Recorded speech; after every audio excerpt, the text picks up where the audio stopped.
আগে এর থেকে আমার আর্থিক অবস্থা একটু কম মানে খারাপ ছিল, এখন মোটামুটি আগের থেকে ভালো হয়েছে।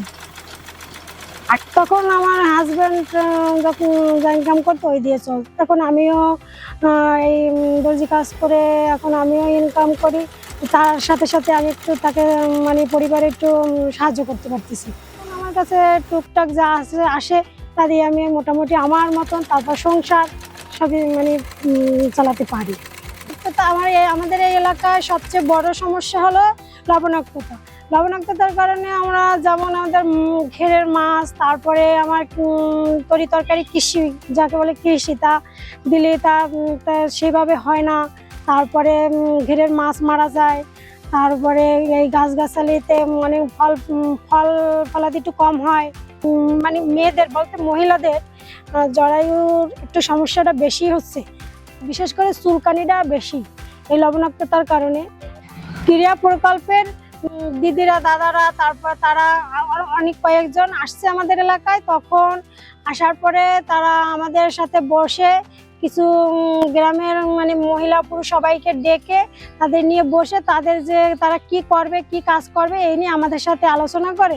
পরবর্তীতে মানে কিছু লোক আমাদের এই জায়গায় মানে সদস্য করে নিয়ে তারা তাদের যে সুবিধা অসুবিধা মানে তারা কি করবে আমাদের নিয়ে বিভিন্ন ট্রেনিং, তারপরে কিভাবে আমরা স্বাবলম্বী হতে পারি, কি কাজ করতে পারি, এই সব বিষয় নিয়ে তারা বিভিন্নভাবে ট্রেনিং দিয়েছে আমাদেরকে স্বাবলম্বী হওয়ার জন্য। কেউ মাছ চাষ, কেউ হাঁস মুরগি পালন, কেউ কৃষি।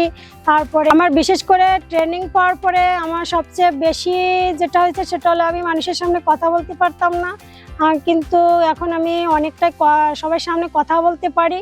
আর বিশেষ করে ট্রেনিংয়ের মাধ্যমে বিভিন্ন বিষয় যে কৃষিকাজ কিভাবে করতে হয় সেটা শিখেছি, তারপরে এই দর্জি কাজগুলো কিভাবে করতে হয় এটাও শিখেছি, তারপরে আবার শুকর পালন সম্পর্কেও শিখেছি, তারপরে গরু পালন সম্পর্কে বিভিন্ন বিষয়ের উপরে ট্রেনিং পেয়েছি, সবাই মিলেই পেয়েছি। তারপরে বিশেষ করে আমি ট্রেনিং বেশি যেটা পেয়েছি সেটা হলো দর্জি কাজ। এখন আমি দর্জি কাজ করে ভালো ইনকাম করতে পারতেছি। আগে কোনো আয় ছিল না, কিন্তু এখন আমার মোটামুটি আয় হচ্ছে। আর পরিবারে যখন যদি কোনো সমস্যা হয় সেইটা আমি তাদেরকে হেল্প করতে পারতেছি। তারপরে কোনো জায়গায় যেতে গেলে আমি সেইটা আমার মতন করে আমি সব পূরণ করতে পারতেছি, যা আমার কিনতে ইচ্ছে করতেছে আমি কিনতে পারতেছি। যখন আমি ইনকাম করতাম না তখন ওইভাবে আমার মানে মতামত নেওয়া হতো না, তো এখন অনেকটাই আমার মতামত নেওয়া হয়। আমার এটা নিয়ে আর কি অনেক আত্মবিশ্বাস বেড়ে গেছে।